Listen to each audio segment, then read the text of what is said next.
This, I suppose, is the fate of the film industry. Just make it bigger and dumber.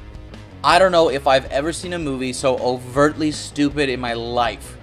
Whenever I review a film, it's based on 3 different criteria: the story, the craft, and the impact. So let's just put this puppy down.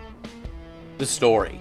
We join the family of the cash cow franchise led by Vin Diesel's Dom, semi-conscious, perhaps from the sedatives he's taking on set to survive what must be the funniest or saddest shoot in film history. He's on his honeymoon in Cuba, where he shows off his street smarts and racing ability. But quickly his morals get him into trouble as he helplessly has to help a blonde bombshell played by Charlize Theron, whose car has broken down. She flashes him a smartphone, and whatever he sees, it's enough to make him turn on his entire family? Yes, it's that stupidly odd and weird. The story makes no sense. Every single scene was one comedian away from being parody. From the stupidest hacker talk I have ever heard, to the cringeworthy kiss we've all seen in the trailer, and finally, just the endless stupidity and parade of this story at large. This is the most expensive Spanish soap opera ever, and it's making so much money. Made for, and now I'm convinced written by, 13-year-old boys. But there are not enough 13-year-old boys in the world to see this movie to have it make this much money. So I'm assuming that 14-year-old boys are also seeing this movie. The craft. It's not that the film is incomprehensible in its composition or staging, or that the budget is not felt, but what is lacking most in the craft is really, there's no feeling for the stakes. There's no tension surrounding these enormous action sequences and car chases. They should be exciting and thrilling, but they're not. Being able to create tension is key to any great directing craft. Additionally, the acting. It's wooden, it's cheap, it's flimsy, and it's laughable.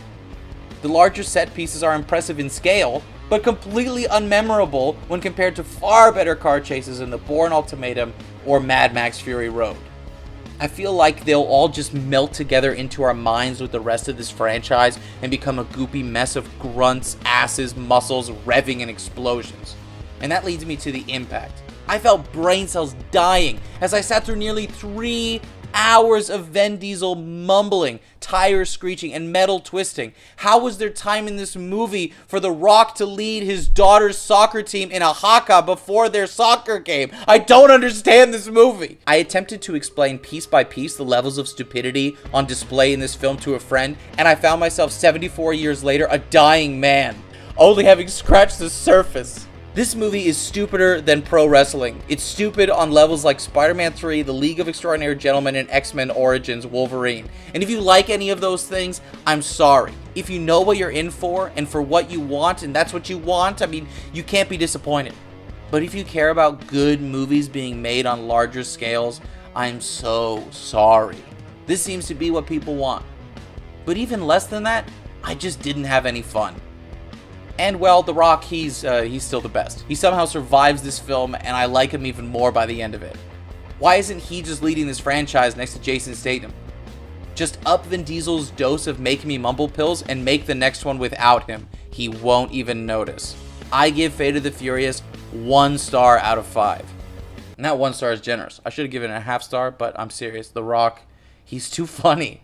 I love The Rock. Thanks for watching MOVI.